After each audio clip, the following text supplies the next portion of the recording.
War can be lustful for those who crave for it. War for some is an aphrodisiac for blood, carnage, and control. Profiteering from the battle and conflict of war is addictive to those who benefit from it. While lust is often associated with sexual desire, it can also refer to an intense craving or desire for anything, such as power, money, or fame. It's a strong, often overwhelming, yearning for something perceived as desirable or pleasurable, not necessarily limited to sexual gratification. Here's a more detailed explanation. Lust as intense desire.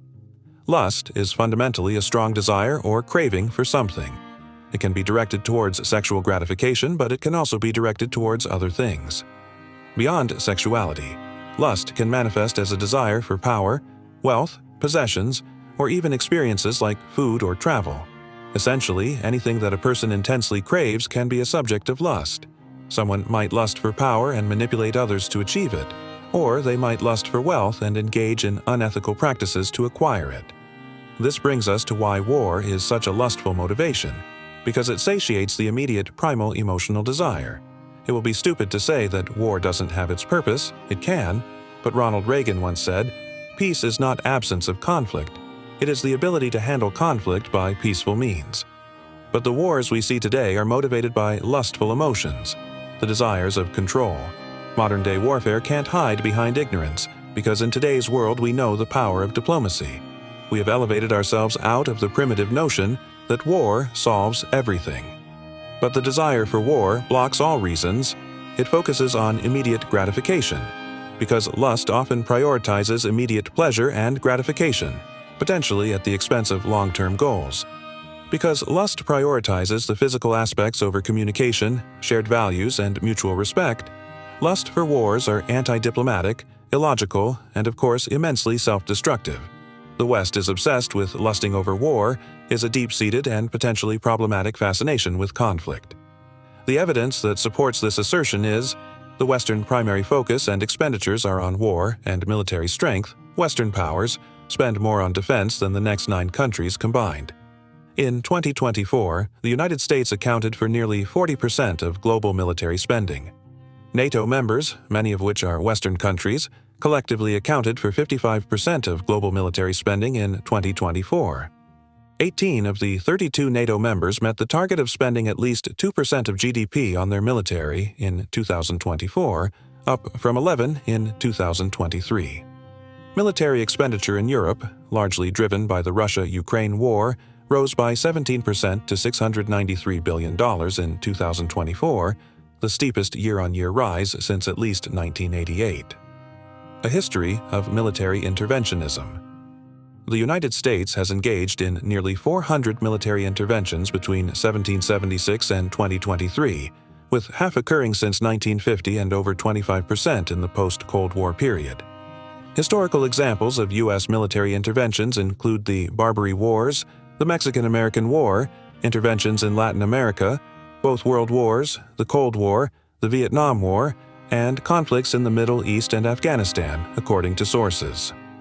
One reason behind this focus is geopolitical. The Russia-Ukraine war has significantly impacted military spending decisions in Europe and among NATO members.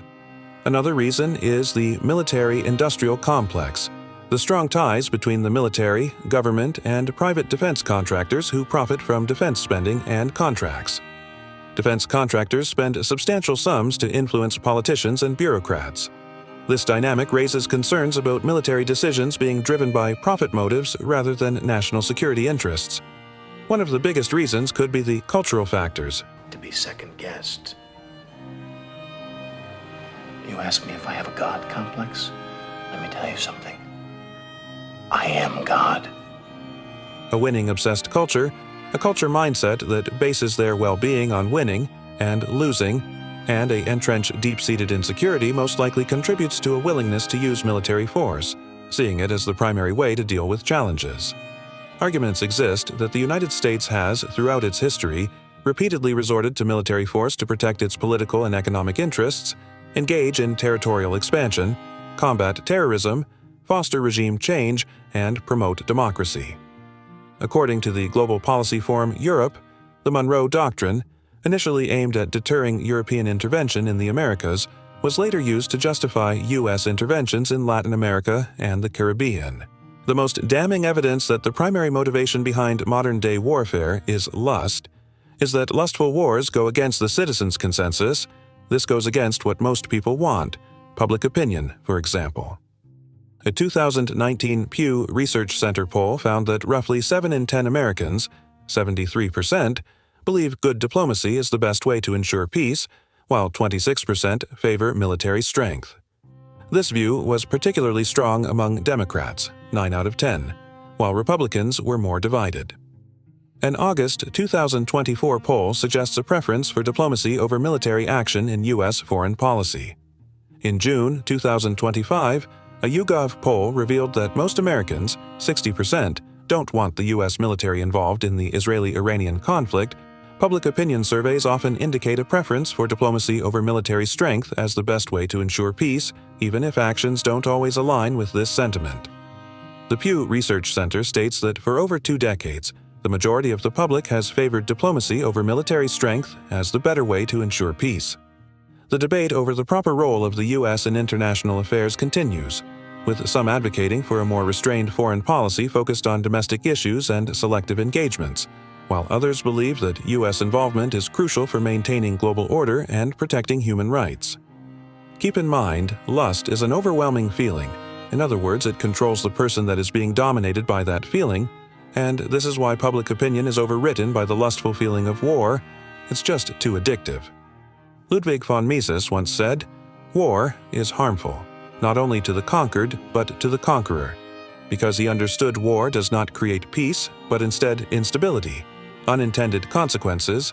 Military interventions can have unforeseen negative consequences, such as destabilizing regions, fostering resentment towards the instigator, or escalating regional tensions. Case studies of failed or mixed interventions. Examples like the interventions in Vietnam, Somalia, Afghanistan, and Iraq are often cited as instances where military involvement did not achieve desired outcomes or led to prolonged instability. Difficulty in achieving long-term stability through military means. While some interventions have been successful in achieving short-term goals like halting atrocities, they are often less effective in building long-term peace and stability, according to Humanity in Action. This is particularly true in cases of complex humanitarian emergencies or nation-building efforts. It may be true in some rare cases. Some war involvements can be necessary for global order and human rights, but this involvement should never be made from a highly lustfully emotional place and should be done with a global consensus. This belief is not some peace-loving, tree-hugging notion, but a self-imposed protection, a protection of one's own society and one's own industries, a barrier for that particular nation, so it doesn't end up getting lost in the addicting, intoxicating allure of lustful wars, because in reality, wars in most cases can be very profitable. It can yield bountiful materials and territories, an aphrodisiac that could be irresistibly tempting.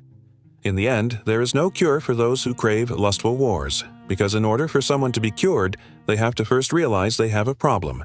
And since there is so much profit and glory in war, well, there's nothing to see here then, is there?